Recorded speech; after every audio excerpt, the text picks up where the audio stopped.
ಅತ್ಯಂತ ಅದ್ಭುತವಾದಂತಹ ಆಕೃತಿಗಳು, ವಿನ್ಯಾಸಗಳು, ರಚನೆಗಳು ಇದೆಲ್ಲವನ್ನೂ ಕೂಡ ನಾವು ಅಭ್ಯಾಸ ಮಾಡುವಂತಹ ಗಣಿತದ ಶಾಸ್ತ್ರ ಅಂತ ಹೇಳಿದ್ರೆ ವಿಸ್ಮಯವಾಗಿ ವಿಭಾಗದಲ್ಲಿ ನಾವು ಈಗಿನ ಬಗೆಯನ್ನು ಅಭ್ಯಾಸ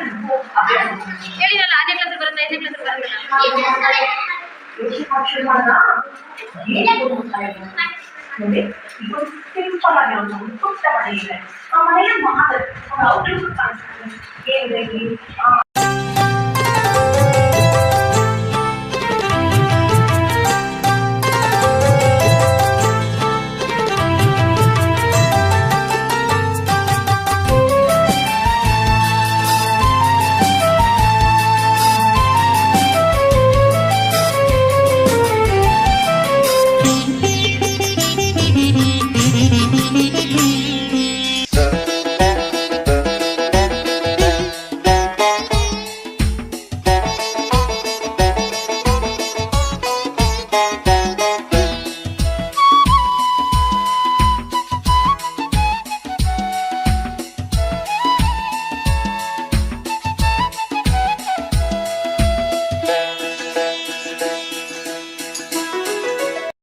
ಶಿಕ್ಷಾ ಸಪ್ತಾಹ ಕಾರ್ಯಕ್ರಮದ ಅಡಿಯಲ್ಲಿ ದಿನ 5 ಅಂದ್ರೆ ಇವತ್ತು ಕೌಶಲ್ಯ ಮತ್ತು ಡಿಜಿಟಲ್ ಉಪಕ್ರಮಗಳು ಅನ್ನೋ ಒಂದು ಥೀಮ್ ಅಡಿಯಲ್ಲಿ ನಾನು ಮಕ್ಕಳಿಗೆ ಇವತ್ತು ಕೌಶಲ್ಯ ಸ್ಕಿಲ್ ಬ್ಯಾಲೆನ್ಸ್ ಸಂಬಂಧಪಟ್ಟಂಗೆ 2 ಆಕ್ಟಿವಿಟೀಸ್ ನಾನು ಮಾಡ್ತಾ ಇದ್ದೀನಿ.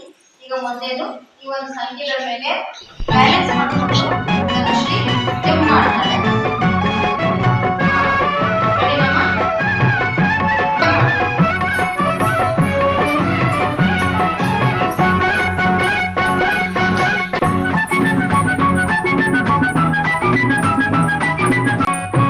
ಗೆಜ್ಜೆಡು ನೋಡ್ಕೋ, ಕೆಳಗಡೆ ನೋಡ್ಕೋ ನೋಡ್ಕೋ. ಪೂರ್ಣಿಮಾ ಸರಿಯಾಗಿ ನಿಂತ್ಕೋ.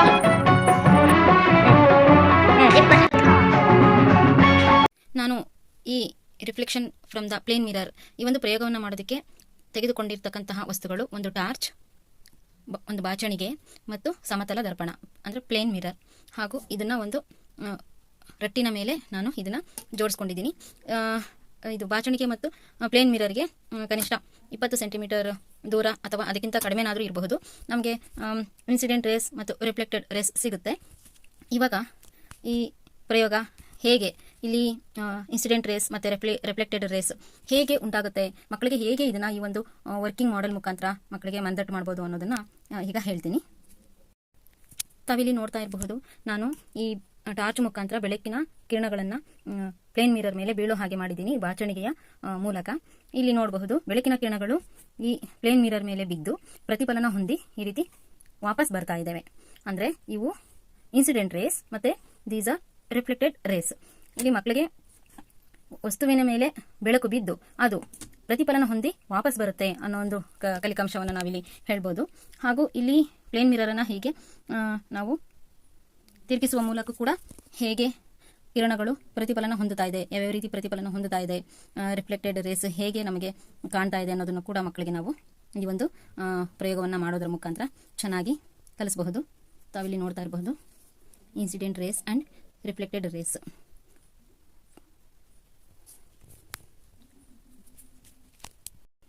These are incident rays and these are reflected rays. These are reflected rays, these are incident rays ಅಂತ ಬೆಳಕಿನ ಪ್ರತಿಫಲನದ ಬಗ್ಗೆ ಮಕ್ಕಳಿಗೆ ಚೆನ್ನಾಗಿ ಕಲಿಸಬಹುದು. ಧನ್ಯವಾದಗಳು. ವಾಯು ಮಾಲಿನ್ಯ ಅಂದ್ರೆ ಗಾಳಿ ಕಲುಷಿತ ಆಗೋದು. ವಾಯು ಮಾಲಿನ್ಯ ಅಂದ್ರೆ ಗಾಳಿ ಕಲುಷಿತ ಹೇಗಾಗುತ್ತೆ?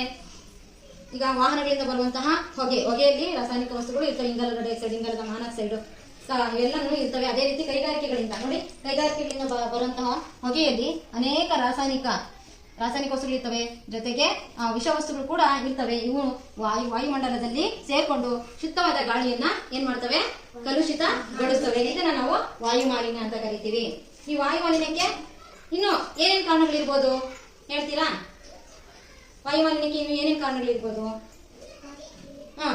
ಕಾರ್ಖಾನೆಗಳಿಂದ ಬರುವಂತಹ ಹೊಗೆ, ಆಮೇಲೆ ಟೈರ್ಗಳನ್ನ, ಪ್ಲಾಸ್ಟಿಕ್ ವಸ್ತುಗಳನ್ನ ಸುಡ್ತಾರಲ್ವಾ ಪ್ಲಾಸ್ಟಿಕ್ ವಸ್ತುಗಳಲ್ಲಿ ವಿಷಕಾರಿ ಅಂಶಗಳಿದ್ದಾವೆ ಅಂತ ನಾನು ಆಲ್ರೆಡಿ ಈಗಾಗಲೇ ಹೇಳಿದ್ದೀನಿ. ಆ ವಿಷಕಾರಿ ಅಂಶಗಳು ಎಲ್ಲ ವಾತಾವರಣಕ್ಕೆ ಸೇರಿ ಗಾಳಿಯನ್ನ ಕೆಡಿಸ್ತವೆ. ಸರಿನಾ? ಈ ರೀತಿ ವಾಯುಮಂಡಲ ಏನಾಗುತ್ತೆ ಅಂತ ಹೇಳಿದ್ರೆ ಮಲಿನ ಆಗುತ್ತೆ. ಈ ವಾಯುಮಾಲಿನ್ಯ ಮಲಿನ ಆಗೋದಕ್ಕೆ ಈ ಒಂದು ನೀರನ್ನ ಮಾಲಿನ್ಯ ಮಾಡ್ತಾ ಇರ್ತಕ್ಕಂಥದ್ದು, ಪರಿಸರವನ್ನ ಮಲಿನ ಮಾಡ್ತಾ ಇರ್ತಕ್ಕಂಥದ್ದು, ಇದೆಲ್ಲ ಸೇರಿ ಒಟ್ಟಾಗಿ ಪರಿಸರ ಮಾಲಿನ್ಯ ಆಗ್ತಾ ಇದೆ. ನೋಡಿ, ಪೆಟ್ರೋಲ್ ಹಾಗೂ ಹೊಗೆ ಇಂಧನಗಳು ಕೂಡ ಈಗ ಗಾಡಿಗಳು ಪೆಟ್ರೋಲ್ ಹಾಕ್ಸಲ್ವಾ? ಪೆಟ್ರೋಲ್ ಹಾಕ್ಸೋದ್ರಿಂದ ಏನಾಗ್ತದೆ, ಅಲ್ಲಿ ದಹನ ಕ್ರಿಯೆ ಆಗುತ್ತೆ. ದಹನ ಕ್ರಿಯೆ ಅಂದ್ರೆ ಏನು? ಉರಿಯುವಂಥದ್ದು. ಉರಿದು ತಾನೇ ಗಾಡಿಗಳು ಮುಂದಕ್ಕೆ ಹೋಗೋದು. ಉರಿಯೋದ್ರಿಂದ ಏನಾಗುತ್ತೆ ಅಂತ ಹೇಳಿದ್ರೆ ವಾತಾವರಣಕ್ಕೆ ವಿಷವಸ್ತುಗಳು ಬಿಡುಗಡೆ ಆಗ್ತವೆ. ಇವು ಏನಾಗ್ತವೆ ಅಂತ ಹೇಳಿದ್ರೆ ಬೆಳೆಗಳ ಮೇಲೆ ಮತ್ತೆ ಕೀಟನಾಶಕಗಳು, ಬಣ್ಣಗಳನ್ನ ತಯಾರಿಸುವಂತ ಕಾರ್ಖಾನೆಗಳು ಇವೆಲ್ಲ ಸೇರಿ ಗಾಳಿಯನ್ನ ಮಲಿನ ಮಾಡ್ತವೆ. ಇದನ್ನೇ ನಾವು ವಾಯು ಮಾಲಿನ್ಯ ಅಂತ ಕರಿತೀವಿ. ಈ ವಾಯು ಮಾಲಿನ್ಯದಿಂದ ಅನೇಕ ತೊಂದರೆಗಳು ಉಂಟಾಗ್ತವೆ. ಏನೇ ತೊಂದರೆಗಳು ನೋಡಿ, ನಿದ್ದೆ ಹಾಳಾಗೋದ್ರ ಜೊತೆ ತಲೆ ಸುತ್ತೋದು, ಮತ್ತೆ ವಾಂತಿ ಬರುವಂಥದ್ದು. ನಿಮ್ಗೆ ಅನ್ಸುತ್ತೆ ಮಿಸ್ ನಂಗೇನೋ ತಲೆ ಸುತ್ತಾ ಇದೆ, ನಂಗೆ ವಾಂತಿ ಆಗ್ತಾ ಇದೆ ಅಂತಿರಲ್ಲ. ಯಾಕೆಂದ್ರೆ ನಾವು ಕಲುಷಿತ ಗಾಳಿಯನ್ನು ಉಸಿರಾಡಿರ್ತೀವಿ, ಹಾಗಾಗಿ ಈ ರೀತಿ ತೊಂದರೆಗಳು ಉಂಟಾಗ್ತವೆ. ಮತ್ತೆ ಪರಿಸರದ ಮೇಲೂ ಸಹ ಕೆಟ್ಟ ಪರಿಣಾಮ ಉಂಟಾಗುತ್ತೆ. ಗೊತ್ತಾಯ್ತಾ? ವಾಯು ಮಾಲಿನ್ಯದಿಂದ ಏನೇನು ತೊಂದರೆಗಳು ಉಂಟಾಗ್ತವೆ ಅಂತ ನೋಡಿ. ಸಮುದ್ರಗಳಲ್ಲಿ ನೀರಿನ ಮಟ್ಟ ಜಾಸ್ತಿ ಆಗುತ್ತೆ. ಪದ್ಯ ಕಾಮನಬಿಲ್ಲು. ಇದನ್ನು ರಚಿಸಿದವರು ರಾಷ್ಟ್ರಕವಿ ಕುವೆಂಪು. ಮಕ್ಕಳೇ, ಇವತ್ತು ನಾವು ನಮ್ಮ ರಾಷ್ಟ್ರಕವಿ ಕುವೆಂಪು ಬರೆದಿರ್ತಕ್ಕಂತಹ ಕಾಮನಬಿಲ್ಲು ಪದ್ಯವನ್ನ ಅಭಿನಯದೊಂದಿಗೆ ಕಲ್ತ್ಕೊಳ್ಳೋಣವಾ? ಮತ್ತೆ ಇನ್ನೊಂದು ವಿಶೇಷ ಏನಪ್ಪಾ ಅಂತ ಹೇಳಿದ್ರೆ, ಈ ಪದ್ಯವನ್ನ ನಾವು ಚಿಕ್ಕವರಿದ್ದಾಗ ನಾವು ಕೂಡ ನಿಮ್ ತರ 2, 3, 4ನೇ ಕ್ಲಾಸ್ ಓದುವಾಗ ಈ ಪದ್ಯ ನಮಗಿತ್ತು. ಇವಾಗ ನಿಮ್ಗೆ 2ನೇ ತರಗತಿ ಮಕ್ಕಳಿಗೆ ಕಾಮನಬಿಲ್ಲು ಪದ್ಯವನ್ನ ಕೊಟ್ಟಿದ್ದಾರೆ. ಇವಾಗ ನಾವು ಕಾಮನಬಿಲ್ಲು ಪದ್ಯವನ್ನ ನಾವು ಅಭಿನಯದೊಂದಿಗೆ ಕಲ್ತ್ಕೊಳ್ತೀವಿ. ಕಲ್ತ್ಕೊಳ್ಳೋಣ ಮಕ್ಕಳೇ? ನಾನು ಹೇಳ್ಕೊಡ್ತೀನಿ, ನೀವು ರಾಗವಾಗಿ ಹೇಳ್ಕೊಂಡು ಮತ್ತೆ ಅಭಿನಯದೊಂದಿಗೆ ಮಾಡ್ಬೇಕು. ಆಯ್ತಾ? ಅಭಿನಯ ಮಾಡ್ಬೇಕು. ಕಾಮನಬಿಲ್ಲು ಕಮಾನು ಕಟ್ಟಿದೆ, ನೋಡಿ ಮಾಡಿ ಎಲ್ಲ. ಕಮಾನು ಕಟ್ಟಿದೆ ಮೋಡದ ನಾಡಿನ ಬಾಗಿಲಿಗೆ, ಬಣ್ಣಗಳೇಳನು ತೋರಣ ಮಾಡಿದೆ ಕಂದನ ಕಣ್ಣಿಗೆ, ಚಂದವ ನೋಡಿದೆ ಹಣ್ಣಿನ ಹೂವಿನ ಹೊನ್ನನು ಕೂಡಿದೆ ಮಕ್ಕಳಿಗೋಕುಳಿ ಆಟವ ನೋಡಿದೆ ತೆಂಗಿನ ತೋಟದ ಬುಡದಲ್ಲಿ ಮೂಡಿದೆ ಭೂಮಿಗೆ ಬಾನಿಗೆ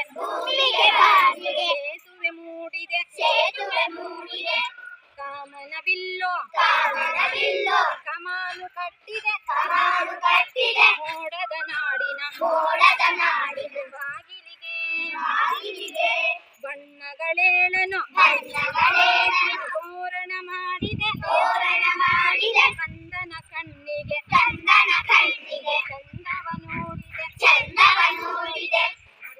ಮಕ್ಕಳೇ, ನಾನು ಆಗ್ಲೇ ತರಗತಿ ಒಳಗಡೆ ಹೇಳಿದಂಗೆ ಸಸ್ಯಗಳಲ್ಲಿ 3 ವಿಧಗಳಿದಾವೆ ಅಲ್ವಾ? ನಾವು ಇವಾಗ 1ನೇ ವಿಧದ ಬಗ್ಗೆ ನಾವು ತಿಳ್ಕೊಳ್ತಾ ಇದ್ದೀವಿ. ಗಿಡಮೂಲಿಕೆಗಳು. ಯಾವ್ದ್ರ ಬಗ್ಗೆ? ಗಿಡಮೂಲಿಕೆಗಳ ಬಗ್ಗೆ ನಾವು ತಿಳ್ಕೊಳ್ತೀವಿ. ಗಿಡಮೂಲಿಕೆಗಳು ಅಂದ್ರೆ ಏನು ಅಪ್ಪ ಅಂತ ಹೇಳಿದ್ರೆ, ಹಸಿರು ಬಣ್ಣದ ಮೃದು ಕಾಂಡವಿರುವ, ಅಂದ್ರೆ ಕಾಂಡ ಮೃದು ಅಂದ್ರೇನು? ಮೆತ್ತಿಗೆ ಇರ್ತಕ್ಕಂಥ ಕಾಂಡ. ಹೇಗಿರುತ್ತೆ? ಮೆತ್ತಿಗೆ ಇರ್ತಕ್ಕಂತಹ ನಾವು ಅಂತ ಸಸ್ಯಗಳನ್ನು ನಾವು ಗಿಡಮೂಲಿಕೆಗಳನ್ನು ಕರಿತೀವಿ. ಸಾಮಾನ್ಯವಾಗಿ ಅವು ಚಿಕ್ಕದಾಗಿ ಇರ್ತವೆ, ಮತ್ತೆ ಅವುಗಳ ಕಾಂಡ ಮೃದುವಾಗಿ ಇರುತ್ತೆ. ಸಾಮಾನ್ಯವಾಗಿ ಇಂಥ ಸಸ್ಯಗಳು ಚಿಕ್ಕದಾಗಿರ್ತವೆ, ಅವುಗಳ ಕಾಂಡ ಮೃದುವಾಗಿ ಇರುತ್ತೆ. ಇಂಥ ಒಂದು ಸಸ್ಯಗಳನ್ನು ನಾವು ಗಿಡಮೂಲಿಕೆಗಳು ಅಂತ ಕರಿತೀವಿ. ನನ್ನ ಹೆಸರು ನಾನು 6ನೇ ತರಗತಿಯಲ್ಲಿ ಓದುತ್ತಿದ್ದೇನೆ. ನಾವು ಹೊರಸಂಚಾರ ಹೋಗಿದ್ದ ಆನಂದದ ಬಗ್ಗೆ ಹೇಳುತ್ತಿದ್ದೇನೆ. ನಾನು 2022ರಂದು ನಮ್ಮ ಶಿಕ್ಷಕರು ಹೊರಸಂಚಾರ ಕರ್ಕೊಂಡು ಹೋಗಿದ್ರು. ನಮ್ಮ ಚಿಕ್ಕಬಳ್ಳಾಪುರ ತಾಲೂಕಲ್ಲಿದ್ದ ಜಾಲಾರಿ ನರಸಿಂಹಸ್ವಾಮಿ ಬೆಟ್ಟಕ್ಕೆ ಕರ್ಕೊಂಡೋಗಿದ್ರು. ಕರ್ಕೊಂಡೋಗಿದ್ದ ಟೀಚರ್ ಹೆಸರು ನಮ್ಮ ವಂಚಾಕ್ಷಿ ಮೇಡಮು, ಹಾಗೆ ನಮ್ಮ ಭರ್ತಿ ಮಿಸ್ಸು, ಹಾಗೆ ನಮ್ಮ ಸಿಕ್ಲಾ ಮೇಡಮ್ ಅವರು ಎಲ್ಲ ಕರ್ಕೊಂಡೋಗಿದ್ರು ನಮ್ಮನ್ನ. ಹಾಗೆ ಬೆಟ್ಟದ ಮೇಲಕ್ಕೆ ಕರ್ಕೊಂಡೋಗಿದ್ರು. ಹಾಗೆ ಆ ಕಡೆಲ್ಲ ನೋಡಿಸಿದ್ರು. ಮಧ್ಯಾಹ್ನ ದೇವಸ್ಥಾನಕ್ಕೆಲ್ಲ ಕರ್ಕೊಂಡೋಗಿದ್ರು. ದೇವಸ್ಥಾನದಲ್ಲೆಲ್ಲ ನೋಡಿದ್ರು ನಾವು. ಹಾಗೆ ಮಧ್ಯಾಹ್ನ ಎಲ್ಲ ಅಲ್ಲೇ ಗಿಡಗಳೇ ಊಟ ಮಾಡಿದ್ರಿ.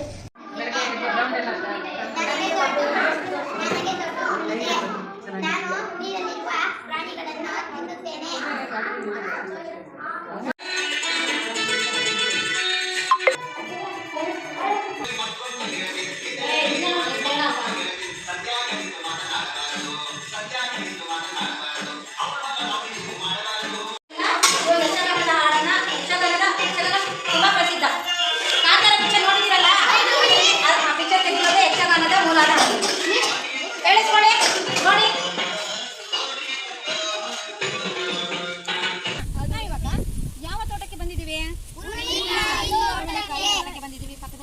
ಮೂಲಂಗಿ ಇದೆ, ಪಕ್ಕದಲ್ಲಿ ಜೋಳ ಇದೆ, ಅದೆಲ್ಲ ಹೋಗೋಣ ಆಯ್ತಾ. ಈಗ ಈ ಹುರುಳಿಕಾಯಿ ನಮಗೆ ಈ ಒಂದು ತೋಟದಿಂದ ಅಂದ್ರೆ ಎಲ್ಲಿಂದ ಸಿಗುತ್ತೆ ನಮಗೆ? ಸಸ್ಯಗಳಿಂದ, ತೋಟದಲ್ಲಿರ್ತಕ್ಕಂತಹ